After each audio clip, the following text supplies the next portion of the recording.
오늘 우리에게 주신 하나님 말씀은 마태복음 28장 1절로부터 10절까지 말씀입니다. 안식일이 다 지나고 안식 후 첫날이 되려는 새벽에 막달라 마리아와 다른 마리아가 무덤을 보려고 갔더니 큰 지진이 나며 주의 천사가 하늘로부터 내려와 돌을 굴려내고 그 위에 앉았는데 그 형상이 번개 같고 그 옷은 눈같이 희거늘. 지키던 자들이 그를 무서워하여 떨며 죽은 사람과 같이 되었더라. 천사가 여자들에게 말하여 이르되 너희는 무서워하지 말라. 십자가에 못 박히신 예수를 너희가 찾는 줄을 내가 아노라. 그가 여기 계시지 않고 그가 말씀하시던 대로 살아나셨느니라. 와서 그가 누우셨던 곳을 보라. 또 빨리 가서 그의 제자들에게 이르되 그가 죽은 자 가운데서 살아나셨고 너희보다 먼저 갈릴리로 가시나니 거기서 너희가 배우리라 하라. 보라, 내가 너희에게 일렀느니라 하거늘. 그 여자들이 무서움과 큰 기쁨으로 빨리 무덤을 떠나 제자들에게 알리려고 다름질할세. 예수께서 그들을 만나 이르시되 평안하냐 하시거늘. 여자들이 나아가 그 발을 붙잡고 경배하니 이에 예수께서 이르시되 무서워하지 말라. 가서 내 형제들에게 갈릴리로 가라 하라. 거기서 나를 보리라 하시니라. 아멘. 아멘. 우리 앞시절로 인사할까요? 오늘 인사할 때 이렇게 인사했으면 좋겠습니다. 부활의 은혜가 함께 하십시오. 네, 여러분 오늘 이 아침 부활의 은혜가 여러분과 함께 하시길 주의 이름으로 축원합니다. 여러분 그 마가렛 히긴스라는 이제 종군 기자가 있습니다. 근데 이분은 어떤 분이냐면 우리 한국 전쟁이 있을 때 이 한국 전쟁의 참상을 전 세계에 알렸던 그런 분이에요. 여러분 이제 언론계의 노벨상이라고 얘기하죠. 퓰리처상을 여성 최초로 받았던 사람이다 해서 이제 많은 사람들에게 알려져 있습니다. 이 사람이 1950년 6월 27일 한국에 28세의 나이로 도착을 했습니다. 그래서 뭐 여러 곳을 함께 군인들과 다니면서 그 취재를 했었는데요. 이제 언젠가 한 번에 이런 일화가 있어요. 그러니까 영하 30도, 40도 되는 아주 강추입니다. 그때 연합군과 중공군이 이제 전쟁을 벌이고 있었어요. 그때 많은 병사들이 이 전쟁의 공포 가운데 사로잡혀 있었습니다. 이제 그러면서 이제 식사를 하는데요. 통조림으로 이제 식사를 했어요. 근데 다 얼어붙은 이 통조림을 함께 옆에서 먹고 있었습니다. 근데 그러다가 옆을 돌아보니까 한 병사가 멍하니 식사도 못하고 넋이 빠져 있는 그 상태로 앉아 있는 모습을 보게 됩니다. 그러면서 그 병사에게 이렇게 물어봤어요.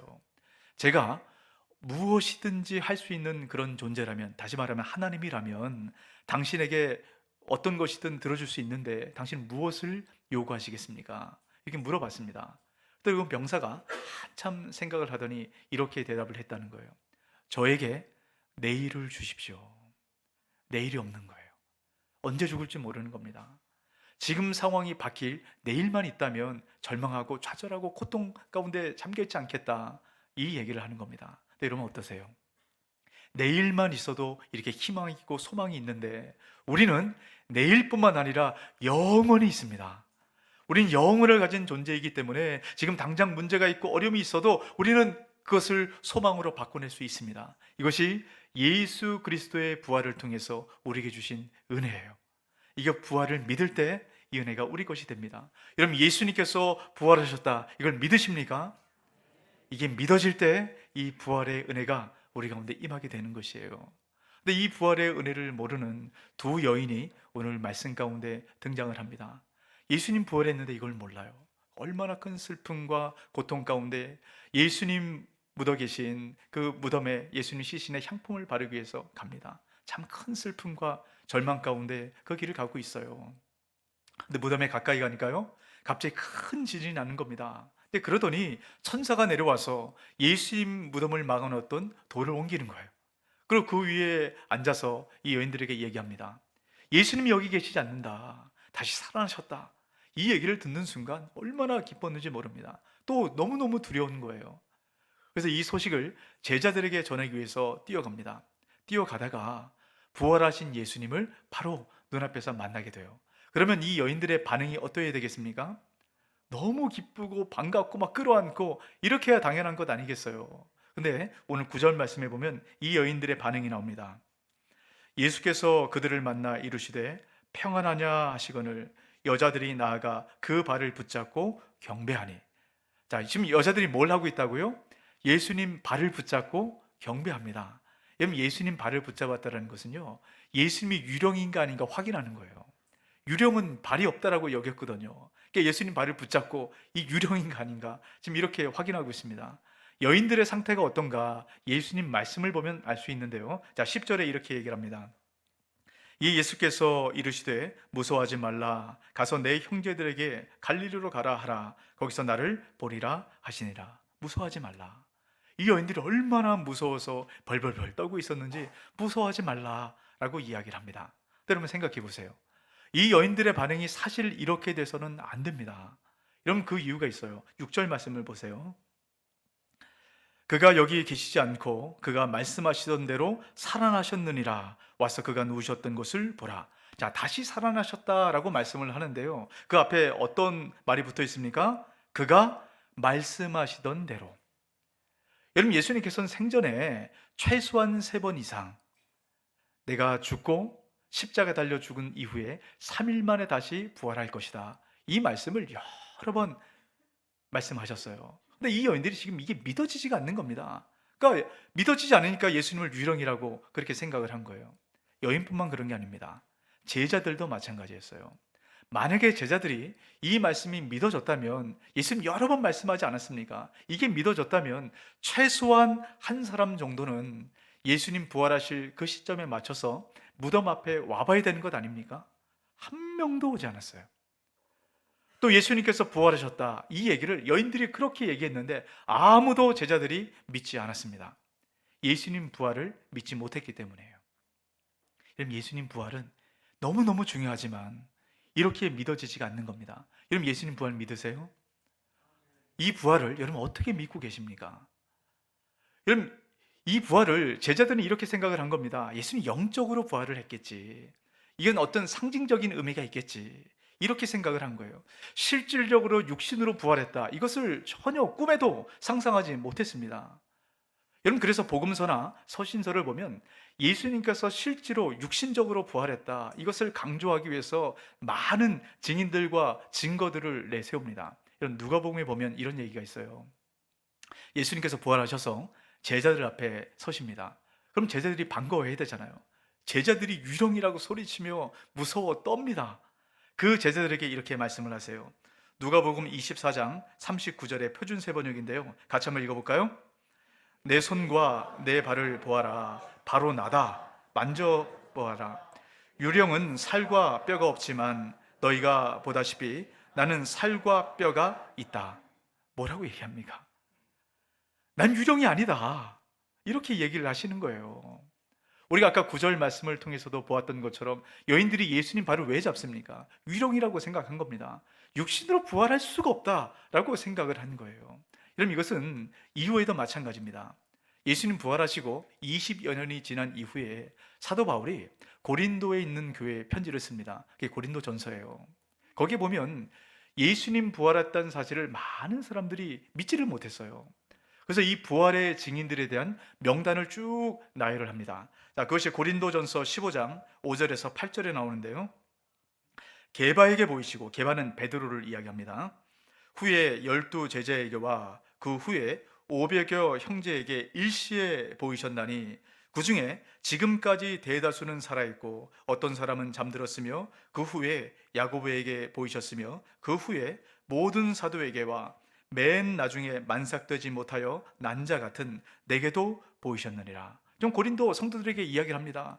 너희들이 예수님 부활하셨다는 것 믿지 못하겠지? 자, 그러면 지금 대다수 사람들이 살아있는데 가서 물어봐. 바로 이 얘기를 하는 겁니다. 그만큼 부활은 믿을 수가 없는 그런 상황이에요. 그러니까 복음서 기자도 마찬가지고 사도 바울도 그렇고 계속적으로 여러 증거와 증인들을 대면서 이거 믿어야 된다라고 얘기합니다. 자, 그러면 이 복음서 기자들과 이 사도 바울, 서신서에 있었던 많은 사람들은 도대체 왜 예수님 부활을 이렇게까지 강조하고 이걸 믿어야 된다라고 이야기를 할까요? 예수님 부활이 믿어져야만, 이것이 사실이어야만 예수님께서 말씀하신 그 모든 말씀과 약속이 사실이 되는 거예요. 그럼 예수님 부활하심 믿으십니까? 이게 믿어져야 주님께서 말씀하신 이 성경에 기록된 모든 말씀이 내 것이 되고 이것이 믿어집니다. 여러분, 예수님 부활하심으로 우리 인생을 바꾼 여러분 큰 축복이 한 가지가 있어요. 너무너무 많은 축복이 있지만 가장 큰 축복이 뭔지 아세요? 죄의 사슬을 끌어냈습니다. 그리고 우리 인생을 완전히 다시금 회복했어요. 고린도전서 15장 22절입니다. 아담 안에서 모든 사람이 죽은 것 같이 그리스도 안에서 모든 사람이 삶을 얻으리라. 아담 안에서 모든 사람이 죽는 이유는요, 죄 때문입니다. 그것을 예수님께서 십자가에 못 박고 죽으시고 부활하심으로 다시금 생명으로 바꾸어 놓으셨다라고 말씀을 합니다. 여러분, 우리가 이 세상을 살아갈 때 많은 고통을 당할 때가 있습니다. 여러분, 무엇 때문에 고통당하십니까? 제가 신방을 하다 보면 참 이 질병 때문에 고통을 당하는 많은 분들이 있어요. 여러분, 이곳에도 그 고통 가운데 그 질병의 문제를 또 이겨나가셔서 이 자리에 계신 분이 계십니다. 또 아직까지 그 질병 때문에 또 병중에 계신 분이 있어요. 그러니까 이 질병의 문제는 참 우리에게 큰 고통입니다. 여러분, 질병만 그렇습니까? 재정적인 문제도 그렇잖아요. 지금 경기가 너무너무 안 좋습니다. 그래서 많은 분들이 참 어려움을 호소하고 계세요. 여러분, 자녀의 문제 그렇지 않습니까? 자녀를 좀 잘 양육하고 자녀에게 좋은 환경을 주고 싶은데 이 자녀가 내 마음대로 됩니까? 뜻대로 안 돼요. 그래서 자녀를 보면 참 마음이 아파요. 어떻게 해야 되나? 늘 이런 생각 가운데 우리가 그렇게 살아가지 않습니까? 또 정말 사랑했던 사람을 잃어버리는 경우가 있습니다. 그리고 정말 믿었던 사람에게 배신당하는 경우가 있어요. 이것은 우리에게 큰 충격이고 상처고 아픔입니다. 이 문제가 왜 생깁니까? 죄 때문이에요, 죄. 여러분, 죄가 있기 이전에 아버지의 집 에덴 동산에서는요, 이런 문제가 하나도 없었습니다. 여러분, 예수님께서 부활하셨다는 것은 다시금 우리를 아버지의 집, 아무 죄 때문에 문제와 고통과 염려가 없는 그곳으로 우리를 이끌어 가신다. 바로 이겁니다. 뭘 통해서요? 예수님 부활을 통해서요. 그래서 이 부활은 우리에게 너무너무 중요한 것이에요. 그래서 이게 믿어져야 됩니다. 자, 요한복음 14장 2절에서 3절 말씀입니다. 내 아버지의 집에 거할 곳이 많도다. 그렇지 않으면 너에게 일렀으리라. 내가 너희를 위하여 거처를 예비하러 가노니 가서 너희를 위하여 거처를 예비하면 내가 다시 와서 너희를 내게로 영접하여 나 있는 곳에 너희도 있게 하리라. 예수 그리스도의 부활을 통해서 우리를 아버지의 집으로 이끌어 가신다라고 말씀합니다. 그 아버지의 집에 우리의 거처를 만들어 주셨대요. 여러분, 이게 얼마나 놀라운 건지 아세요? 그 아버지의 집, 그 에덴 동산, 그 천국에 우리가 들어가서 살 집을 주님께서 만들어 주셨다라고 말씀합니다. 여러분, 그 아버지의 집이 어떤 곳인지 모르니까 여러분 이렇게 무덤덤하게 저를 쳐다보고 계신 것 같아요. 여러분, 이게 얼마나 놀라운 얘기인지 몰라요. 우리가 아버지의 집에 들어갈 수 있다. 그 아버지의 집에 어떤 일이 있는 줄 아십니까? 요한복음 17장 24절입니다. 우리 같이 한번 읽습니다. 아버지여, 내게 주신 자도 나 있는 곳에 나와 함께 있어 아버지께서 창세 전부터 나를 사랑하심으로 내게 주신 나의 영광을 그들로 보게 하기를 원하옵나이다. 자, 이 말씀이 뭡니까? 예수님은 영원 전부터 하나님과 사랑을 누리셨어요. 그 사랑을 부활하신 예수님을 통해서 모든 사람에게 전해주시겠다라고 하는 말씀입니다. 여러분, 우리가 지난 고난주간 동안에 어떤 말씀을 나눴습니까? 예수님께서 왜 그렇게 십자가를 짊어지시고 고난의 길을 갔습니까? 그리고 그 십자가에서 왜 하나님과 처음 경험하는 단절을 경험하게 되었을까요? 우리가 당해야 될 그 단절, 하나님과의 벌어짐, 그것을 예수님께서 당하신 겁니다. 그리고 이 예수님을 통해서 다시금 그 하나님과의 사랑의 관계, 예수님이 경험한 그 관계를 우리에게 알려주고 싶으신 거예요. 우리가 경험하도록 주님께서 해주신 겁니다.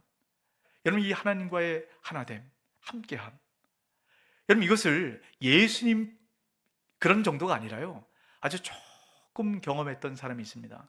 다윗입니다. 여러분, 다윗이 뭐라고 고백했습니까? 하나님, 내가 하나님과 함께함, 이것을 경험해 보니까 하나님, 내 평생에 다른 소원 없습니다.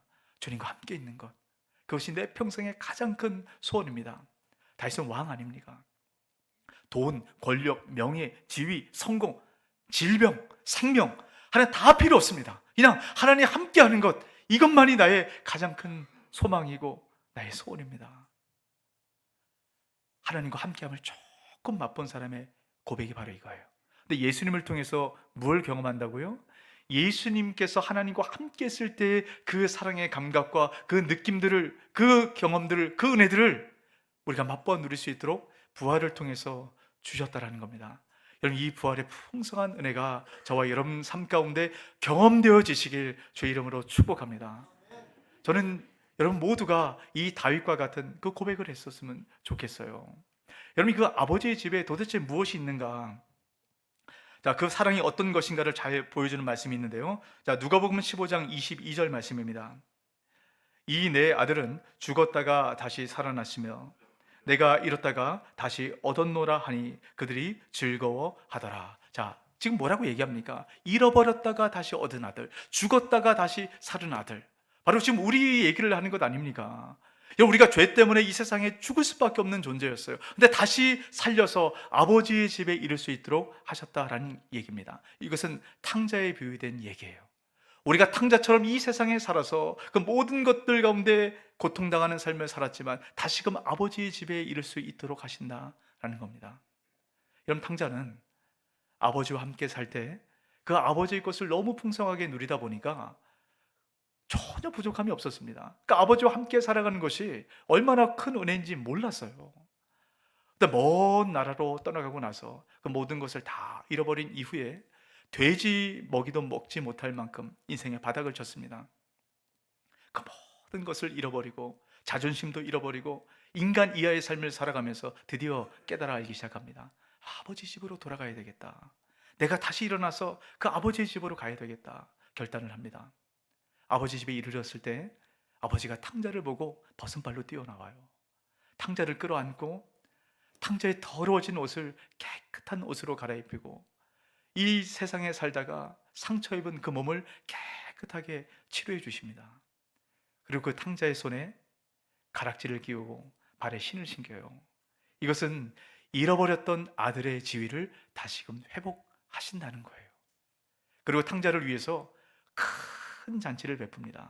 그리고 그 잔치에서 아들과 함께 기뻐 뛰며 춤추며 잔치를 아버지가 함께 즐기는 거예요. 여러분, 이것이 우리가 아버지의 집에 돌아갈 때 우리가 함께 누릴 은혜입니다. 여러분, 우리 삶 가운데 참 많은 고통과 문제들이 있습니다. 근데 여러분 기억하세요.